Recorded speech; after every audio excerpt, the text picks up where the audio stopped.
Jy weet, daar's 'n probleem waaroor ons nie gereeld praat nie. Miljoene mense ly in stilte met wonde wat eenvoudig net nie wil genees nie. Dis frustrerend, dis pynlik. Maar wat as ek jou vertel, daar's 'n nuwe manier van dink hieroor, 'n hoopvolle benadering. Vandag kyk ons na 'n konsep genaamd wondbalans en dit verskuif die fokus van bloot 'n wond bestuur na om dit werklik te genees. Maar goed, voor ons by die oplossing uitkom, is dit belangrik dat ons die ware omvang van hierdie krisis verstaan.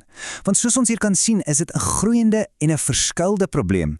Dit is soveel groter en meer kompleks as wat die meeste van ons dalk besef. Stel jou dit net 'n oomblik voor. 'n Doodgewone sny of 'n skraap wat net weier om gesond te word. Weke word maande. Wat gaan nou eintlik verkeerd in jou liggaam as 'n wond wat veronderstel is om te genees, eenvoudig net nie wil nie? Dit is regtig die vraag wat ons vandag in diepte wil beantwoord. En die antwoord op daardie vraag, wel, dit raak 'n byna ondenkbare aantal mense. Ons praat nie hier van duisende nie, ons praat van miljoene wêreldwyd. En agter elke syfer is daar 'n persoon met 'n storie, iemand wat 'n fisiese en emosionele las dra wat vir die res van die wêreld heeltemal onsigbaar is. Dis presies hoekom kenners dit 'n stille epidemie noem. En wat jou dalk sal verras, is dat dit glad nie net 'n probleem is vir ouer mense nie. Inteendeel, navorsing wys 'n kommerwekkende toename onder jonger werkende mense. En dit het natuurlik 'n direkte impak op hulle vermoë om te werk en om die lewe voluit te leef. So, die groot vraag is natuurlik, hoekom? Hoekom gebeur dit? Hoekom raak hierdie wonde vasgevang in 'n siklus waaruit hulle skynbaar net nie kan ontsnap nie? Om dit te verstaan, moet ons eers vinnig kyk na hoe 'n wond normaalweg, ideaal gesproke, behoort te genees. In 'n perfekte wêreld is wondgenesing 'n pragtige, geordende proses. Dit het 4 fases. Eers stop die bloeding, dis hemostase. Dan kom inflammasie, die liggaamsmanier om die area skoon te maak en voor te berei. Daarna proliferasie, waar nuwe weefsel gebou word. En laastens hermodellering, wat alles versterk. Dis soos 'n presiese biologiese dans. Maar vir daai miljoene mense waarvan ons praat, word hierdie dans dramaties onderbreek. Die hele proses kom tot 'n skielike stilstand. Die wond raak vasgeval en dit gebeur gewoonlik in daardie kritiese tweede fase. Kyk, hierdie analogie van 'n motor is eintlik perfek. 'n Wond wat nie genees nie, sit biologies vas, presies soos 'n kar se engine wat jaag, maar die ratte is in neutraal. Hy gaan absoluut nêrens heen nie. Dit gebeur wanneer daai inflammatoriese fase heeltemal buite beheer raak. Hoë vlakke van skadelike biomarkers, soos hierdie ensieme wat ons MMP's noem, oorstroom die wond en hulle keer dat dit kan aanbeweeg na die volgende, opbouende fase van genesing. En die menslike impak hiervan, dis diep. Soos hierdie pasiënt dit stel, ek het afhanklik gevoel van ander se hulp weens die wond. Dit gaan soveel verder as net die fisiese pyn. Dit raak aan jou onafhanklikheid en dit eis 'n enorme emosionele tol as dit voel asof jou eie liggaam teen jou werk. Maar wat as ons die probleem heeltemal verkeerd benader het? Gelukkig is daar 'n nuwe, hoopvolle denkwyse wat besig is om veld te wen. En dis 'n konsep wat ons wondbalans noem. En glo my, dit is 'n ware paradigmaverskywing in hoe ons hierdie wonde behandel. So, wat is wondbalans nou presies? Wel, in sy kern is dit 'n benadering wat die pasiënt eerste stel. Die doel is nie net om die wond te bestuur nie, maar om die perfekte toestande te skep vir daardie wond om homself te genees. Dit beteken, ons soek 'n delikate ewewig tussen 3 dinge: die biologie van die wond, die pasiënt se lewenskwaliteit en die praktiese realiteite van kliniese sorg. Die hele konsep rus op 3 stewige pilare. Eerstens, die balans van die wond self. Dis nou die beheer van daai skadelike biomarkers en die vogvlakke. Tweedens, die balans in die pasiënt sorg. Hier fokus ons op lewenskwaliteit en samewerking. En derdens, die balans in die kliniese praktyk, om seker te maak daar is goeie kontinuïteit in sorg en dat hulpbronne slim gebruik word.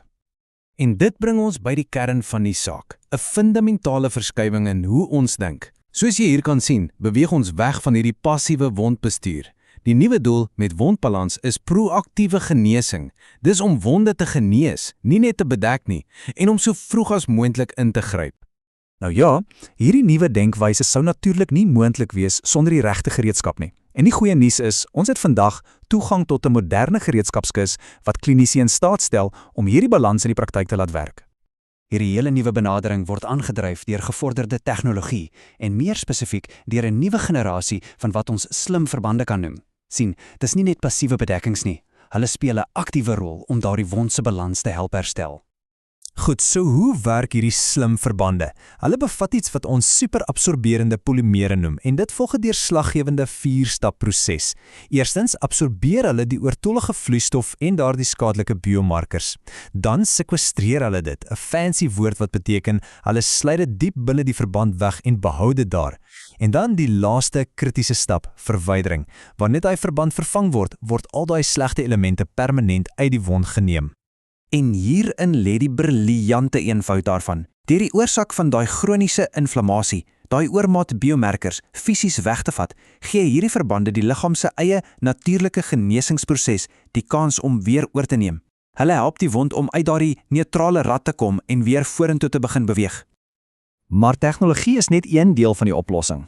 Daar is 'n ewe kragtige instrument in hierdie hele wondbalansbenadering en dis iets wat ons almal kan gebruik: kommunikasie. Die krag van ons woorde. Kyk bietjie na hierdie tabel.